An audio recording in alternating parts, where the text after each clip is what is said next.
Looks like the main power cells are fried. Auto shut down.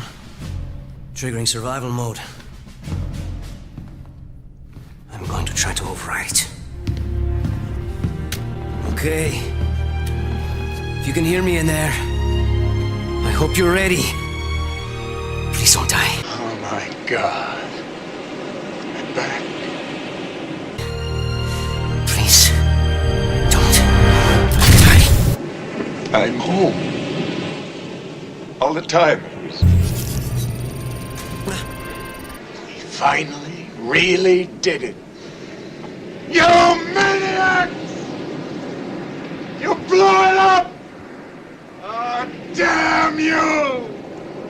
God damn you all to hell!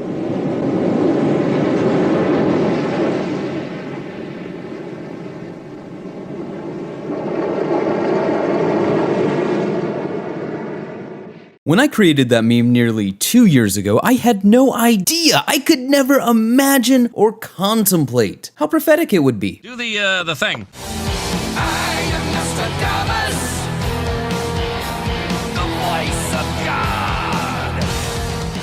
It's hard to imagine it now, but there was legitimately a time when Halo was a juggernaut. It was the franchise that every first-person shooter wanted to be. The franchise that everyone took inspiration from, that led the industry, that truly innovated. And now what is it? It's a fucking joke. And not a particularly funny one either. A husk of its former self, in the throes of an identity crisis, pandering like the washed-up has-been it is, grasping, not for the fans that have supported it for nearly 20 years, but for people whose introduction to Halo was a fucking Fortnite skin. Halo defined a generation. Master Chief was a cultural icon, but now it's become corporate, designed by committee, no longer a trailblazer, but a trend follower. In fact, the only trend that Halo hasn't ripped off is being Halo and Battle Royales.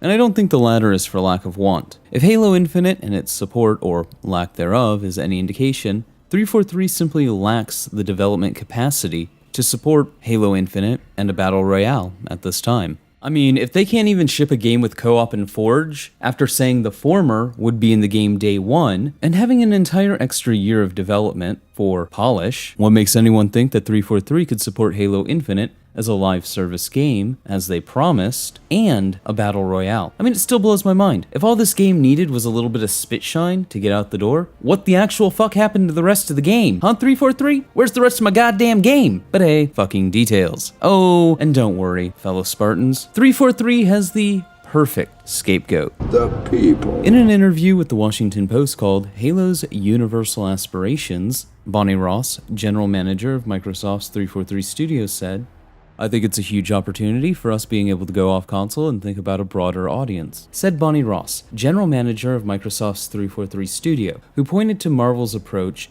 as an example of how Halo hopes to position itself for multiple platforms. Feature a uniform aesthetic, but allow differences between the games and shows and films.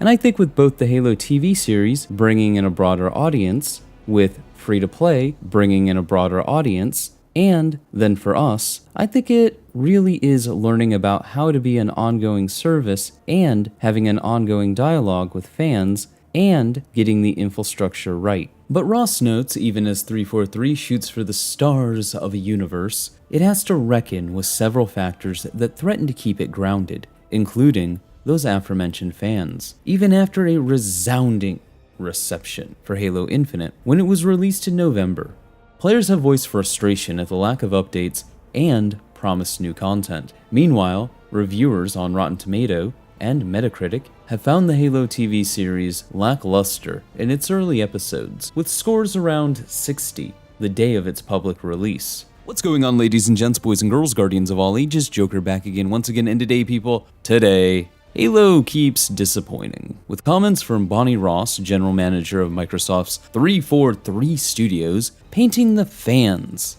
of the Halo franchise as an obstacle that would keep the franchise on the ground. And you know, not things like, where do I even start? Maybe small, like Halo 4's over-reliance on books to actually tell its story, meaning that Halo 4's story was disjointed and confusing to a lot of people. Or how about Halo 4's piss-poor multiplayer, filled with the bastard love child of Halo Reach's armor abilities and Call of Duty's loadouts and perks?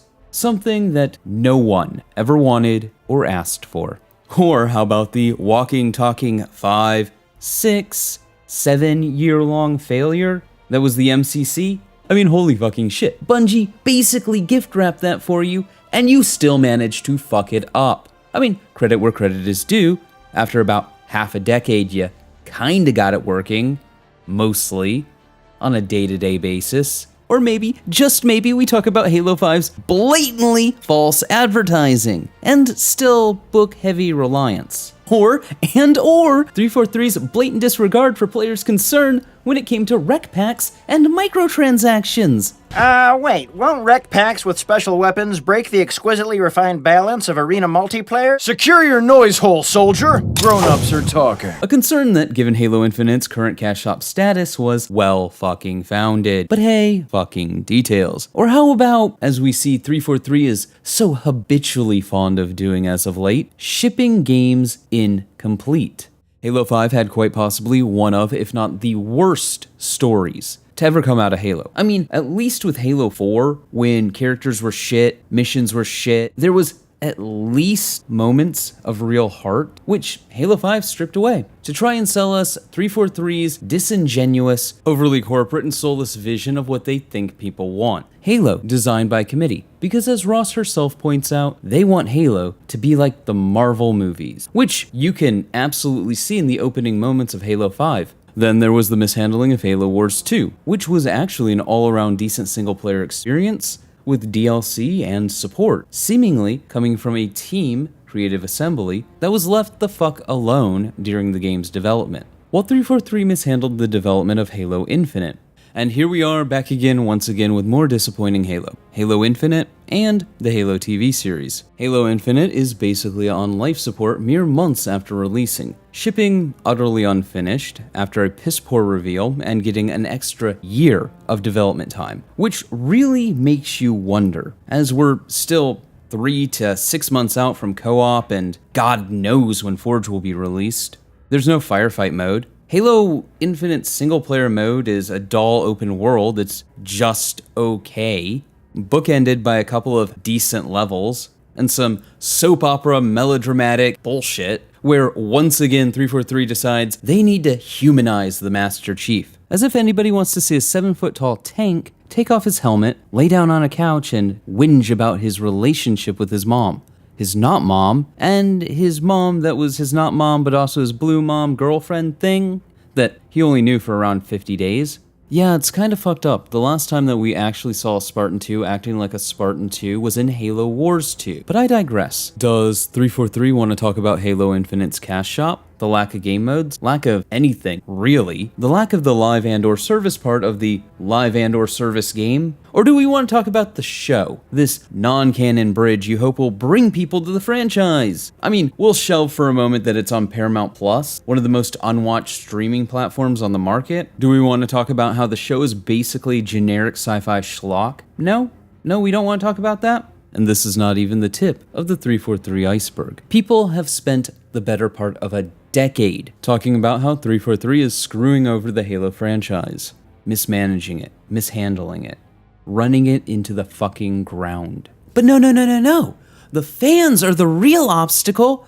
Us unwashed masses who just won't shut up and consume product and get excited for next product. And yeah, those are just my thoughts. Let me know yours in the comments below. Remember to like, but only if you did. Subscribe for more. Feel free to donate to my Patreon if you're feeling particularly generous. And above all else, stay frosty.